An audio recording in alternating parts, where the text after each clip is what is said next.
Assalamualaikum warahmatullahi wabarakatuh. Perkenalkan, nama saya Ansar Haka dari kelas manajemen 20G dengan NIM 105721128720. Baiklah, pada kesempatan kali ini saya akan menjelaskan sedikit tentang apa-apa saja itu yang dimaksud dengan dana pensiun syariah. Kemudian yang pertama yaitu pengertian dari dana pensiun syariah. Dana pensiun adalah badan hukum yang mengelola dan menjalankan program yang menjanjikan manfaat bagi dana pensiun. Kemudian jenis dari dana pensiun. Secara umum, jenis pensiun dapat dipilih oleh karyawan yang akan menghadapi pensiun, yaitu sebagai berikut. Yang pertama yaitu pensiun normal, pensiun dipercepat, pensiun ditunda, dan cacat. Kemudian dana pensiun menurut Undang-Undang Nomor 11 Tahun 1992 tentang dana pensiun dapat digolongkan dalam dua jenis, yaitu dana pensiun pemberi kerja dan dana pensiun lembaga keuangan. Dan terdapat dua jenis program pensiun, yaitu program pensiun manfaat PPMP dan yang kedua program pensiun iuran pasti PPIP. Kemudian dari bagian selanjutnya itu asas, tujuan dan fungsi dari dana pensiun syariah. Ada beberapa tujuan dan fungsi dari dana pensiun, baik untuk kepentingan perusahaan, peserta dan lembaga pengelola pensiun. Tujuannya adalah untuk memberikan manfaat kepada yang menggunakan dana pensiun, baik karyawan maupun bagi perusahaan.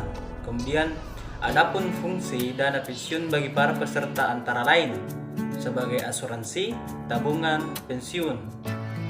Berdasarkan Undang-Undang Nomor 11 Tahun 1992 tentang penyelenggaraan dana pensiun didasarkan pada asas-asas sebagai berikut. Yang pertama, asas keterpisahan kekayaan dana pensiun dari kekayaan badan hukum pendirinya.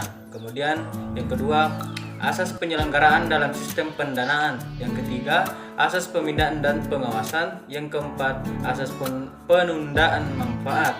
Yang kelima, asas pembebasan untuk membentuk manajemen pengelolaan dana pensiun. Menurut Peraturan Menteri Keuangan Nomor 199 PMK 110 tahun 2008 tentang investasi dana pensiun dapat melakukan investasi dananya pada pertama itu pada surat berharga negara, tabungan pada bank, deposito berjangka pada bank.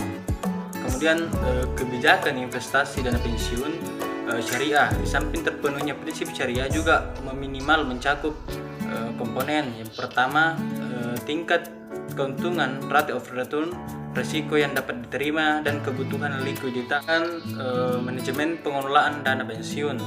Menurut Peraturan Menteri Keuangan Nomor 199 PMK 110 tahun 2008 tentang investasi dana pensiun dapat melakukan investasi dananya pada pertama itu pada surat berharga negara, tabungan pada bank, deposito berjangka pada bank. Kemudian kebijakan investasi dana pensiun syariah. Di samping terpenuhnya prinsip syariah juga meminimal mencakup komponen. Yang pertama, tingkat keuntungan, rate of return, resiko yang dapat diterima, dan kebutuhan likuiditas. Tadi penjelasan sedikit dari saya tentang dana pensiun syariah. Semoga apa yang saya jelaskan tadi dapat dipahami dan dimengerti. Sekian dari saya. Wabillahi taufiq wal hidayat. Assalamualaikum warahmatullahi wabarakatuh.